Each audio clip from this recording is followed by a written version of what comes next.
पश्चिम बंगाल की मुख्यमंत्री ममता बनर्जी ने अपने गोत्र का नाम बताया है, जिसके बाद फिर एक विवाद शुरू हो गया है।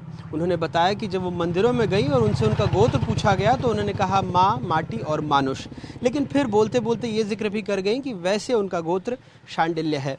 तो अब ये बात ज़रूर आने लगी कि गोत्र क्या हैं। तो भारतीय जो परंपरा है उसमें गोत्र से आपके मूल परिवार या मूल माता पिता के बारे में आप जान सकते हैं, यानी आप अपने इतिहास को जानते हैं। मोटा मोटी यही गोत्र है। अलग अलग ऋषियों के नाम पर, पहले सप्त ऋषियों के नाम पर ये गोत्र शुरू हुए, बाद में और 11 ऋषियों को इसमें जोड़ा गया। शुरुआत में अगर मोटा मोटी जो गोत्र समझ में आते हैं या जिनके नाम प्रचलन में हैं, कई सारे ऋषि हैं। उसमें वशिष्ठ जी हैं, भारद्वाज हैं, उसमें विश्वामित्र हैं, उसमें जमदग्नि हैं, अत्रि हैं। तो कई सारे ऐसे गोत्र हैं। अब ममता बनर्जी ने चूँकि शांडिल्य गोत्र खुद को बताया तो फिर उसमें भी और कई सारी बातें शुरू हो गई। तो जो ऋषि कश्यप थे उनके पुत्र थे माने जाते हैं दैवल ऋषि, और वहाँ से फिर जो ऋषि परंपरा आगे बढ़ती है उसमें ऋषि शांडिल्य आते हैं। अब शांडिल्य जी का जो जिक्र है ऋषि शांडिल्य का महाभारत काल में बहुत ज़्यादा मिलता है। अब अगर आप देखेंगे तो चूंकि ममता बनर्जी ने शांडिल्य गोत्र का जिक्र किया है तो उसको लेकर के कई सवाल उठने लगे हैं। ये जैसा मैंने कहा कि सप्त ऋषियों में ही कश्यप ऋषि, उनके पुत्र देवता, दानव, सुर और असुर, यक्ष और गंधर्व हुए।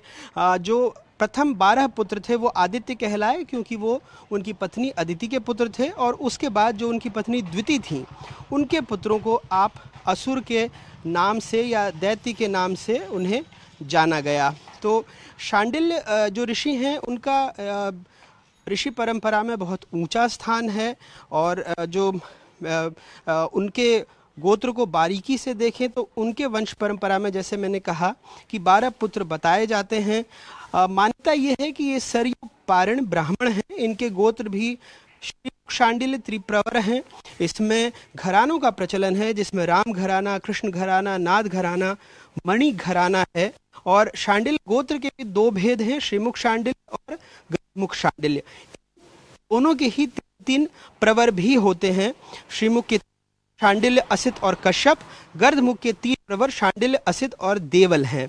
और ये स्थान के अनुसार मिश्र, त्रिपाठी, दीक्षित आदि उपनामों वाले और वंशावली लोग शांडिल्य गोत्र के अलग अलग प्रवर में आते हैं। तो जैसा मैंने आपको बताया कि अब चूंकि ममता बनर्जी ने अपने गोत्र को लेकर बात कही है तो इसको लेकर कई विवाद भी शुरू हो गए हैं। जो असदुद्दीन ओवैसी हैं उन्होंने भी हमला किया है। उन्होंने कहा है कि मैं किस गोत्र से आऊं या नाम बताऊं। जो बीजेपी के नेता हैं गिरिराज सिंह, उन्होंने भी हमला किया है। वो भी ममता जी के गोत्र को लेकर हमलावर हैं। आपको याद होगा कि राहुल गांधी ने भी चुनाव से पहले अपने जनेऊ की बात की थी, अपने दत्तात्रेय गोत्र की बात की थी। तो भारतीय राजनीति में वक्त को और कौन नेता क्या कहता है इसको समझना बहुत दिलचस्प है। और इसी परिदृश्य में आप ममता बनर्जी ने जो चुनाव से ठीक पहले माँ, माटी, मानुष के बाद अपने गोत्र शांडिल्य का नाम बताया है, इसको समझा जा सकता है।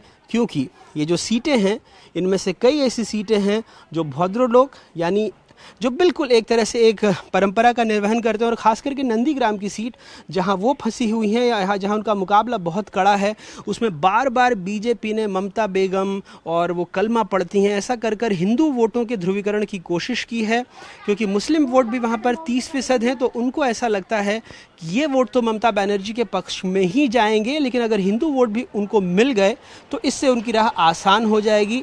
तो राजनीति में हम यही मानते हैं कि कोई बात अनायास नहीं कही जाती, उसका एक मायना होता है, और इसी मायने के अंतर्गत ये बात कही गई होगी ऐन चुनाव से ठीक पहले, और इसी बात को उठाकर विपक्ष उन पर हमलावर है।